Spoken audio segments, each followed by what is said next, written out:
I think I would lean towards something like that. Yeah. I want to spend some time doing that. I don't know where we're riding, but I don't have my MT-07, so I'll be trying out something new today. Beautiful day, supposed to rain in a little bit, so we'll see. Check back in. What is this? It's a Jaguar. Oh, this is your Jag. That's cool. It definitely needs some work right now. Needs the brake split and valves adjusted. Oh damn. Nothing. Oh shit. This is so cool, man. Man, I would never make it to work. Yo, this guy, that's so tall. I know, it is a tall bike. What are you, 6 feet? I'm like 5'10". Yeah, well, you're. Oh, there you go. You're good. Like yeah, that. yeah.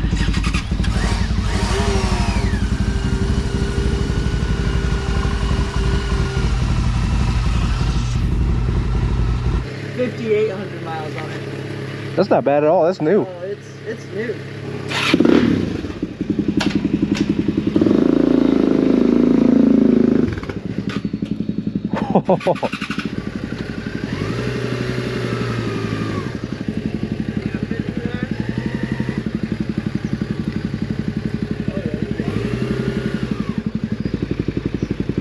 Feels so different, like visually, with this thing.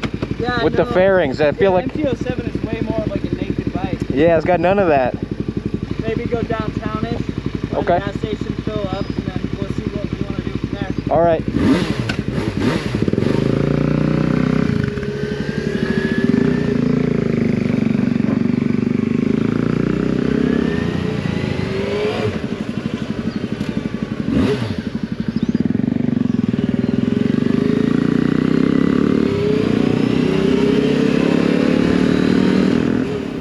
So this is footage from my trip to Utah. I took a week and I went to go see some family.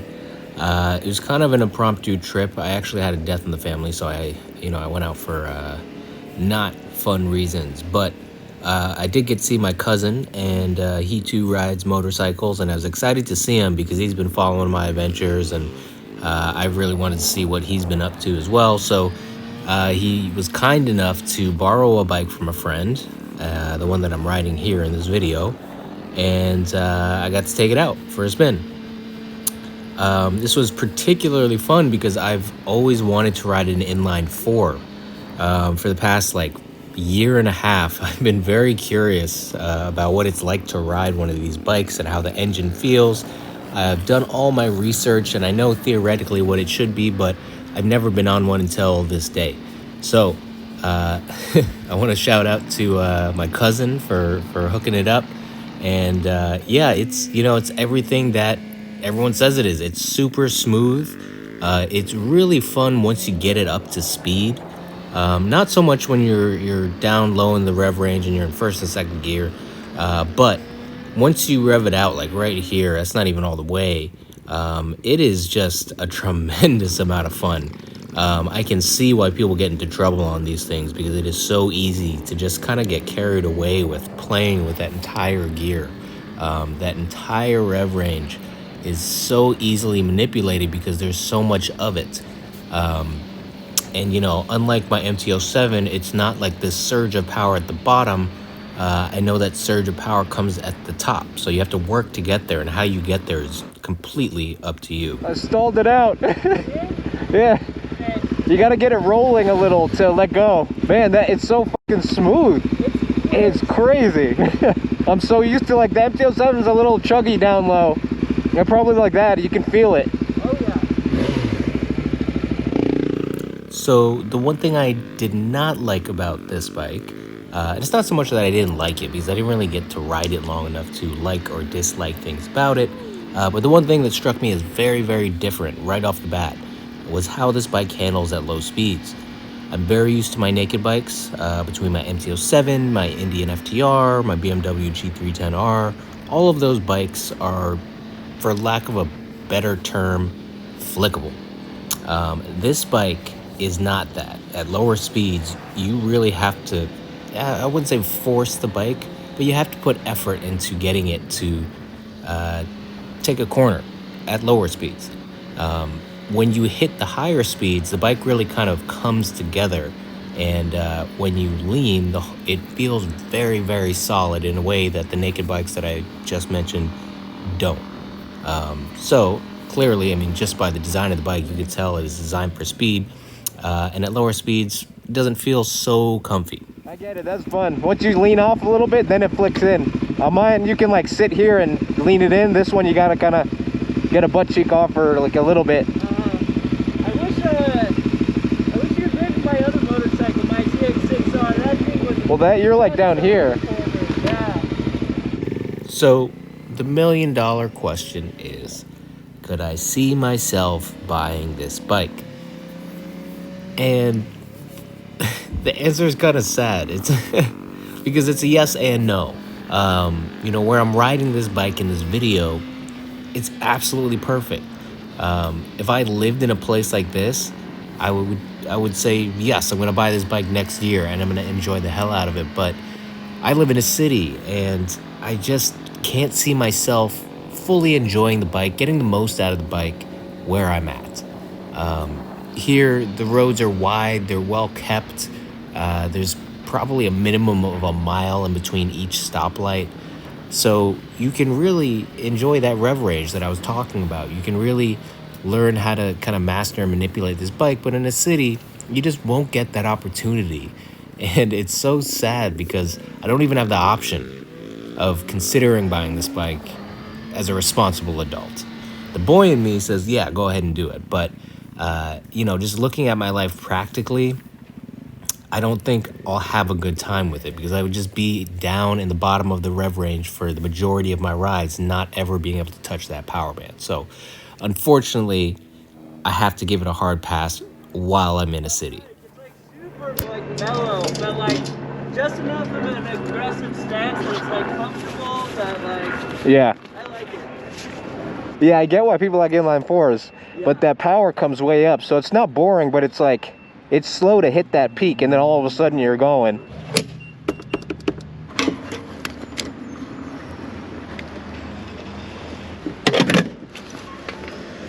This is the best part about having a motorcycle is it's so cheap. I know, yeah. $10 max. $5 and I did 1 gallon.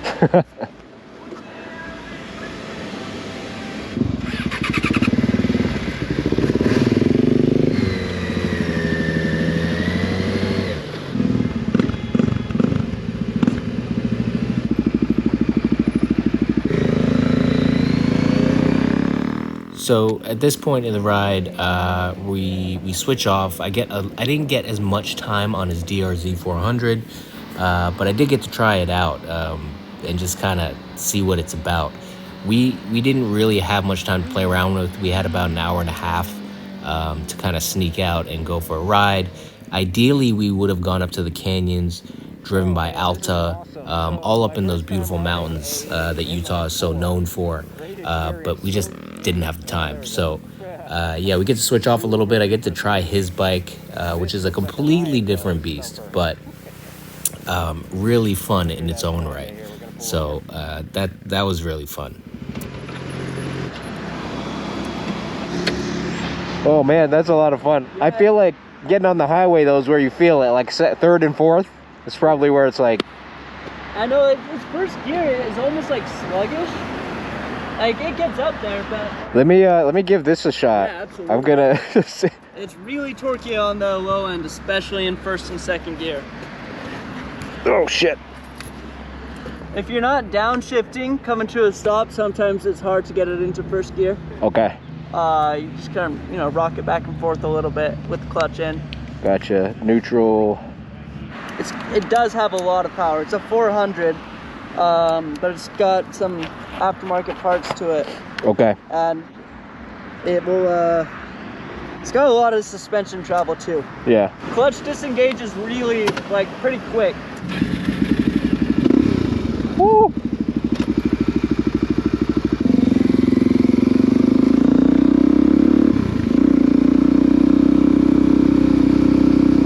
Oh man, totally different ride. This is crazy. I feel so high up.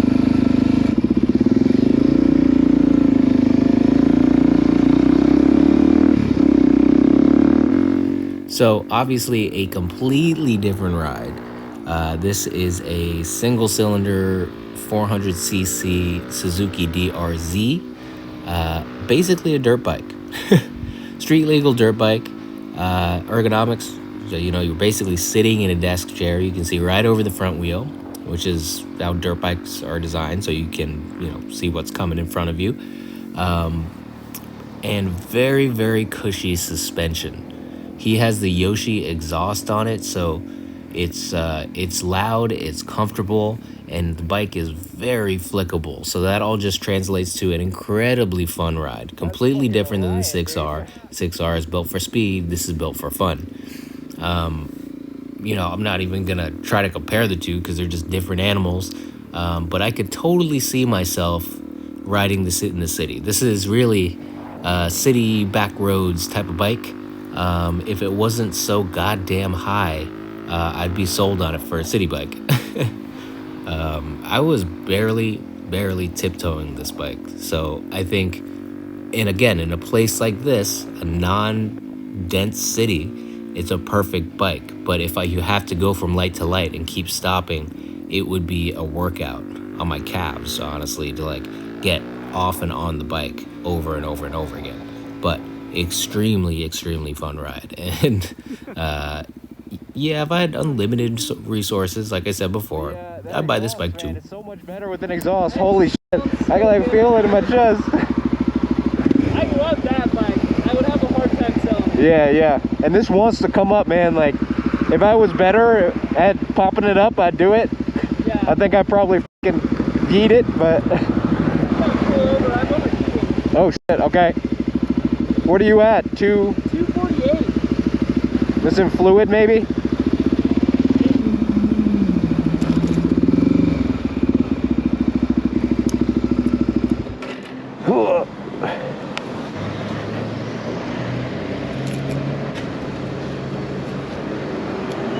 Smell anything? Yeah, this bike needs some work.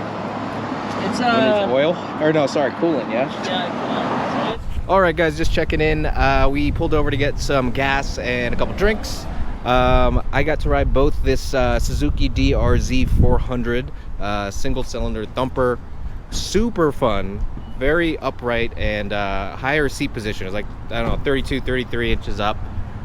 Real tough to tiptoe on, but a fucking riot to ride. Then I also got to try this inline 4. We've never ridden an inline 4 before. Super smooth, completely different. Not super aggressive. It's the FZ 6R, so kind of the more casual of the R series, I suppose. But a lot of fun in its own right. Very smooth. Didn't get it past third gear, but I can imagine getting on the highway, you could just let it rip. So both great experiences, and really fortunate to have the chance to ride both. We're gonna just kind of keep it tame and go around the neighborhood. Got a bunch of family stuff to do, but it's always fun to ride, especially seeing family, and this has been a great trip, so thank you.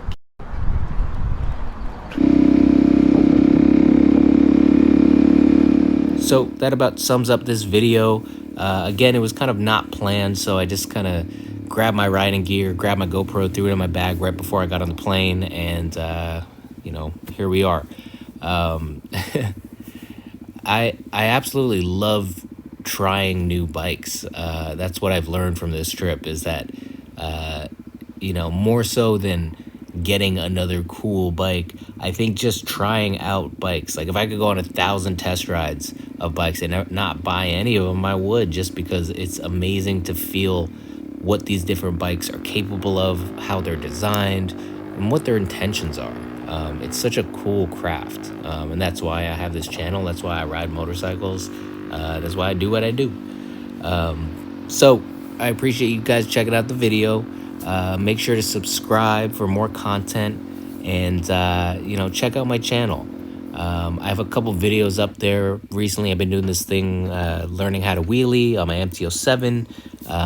That's gonna come to an end, and I kind of want to get out of the city and find some curvy roads and learn how to corner, learn how to trail brake and all of that. So thanks for checking in, guys, and I'll catch you on the next one.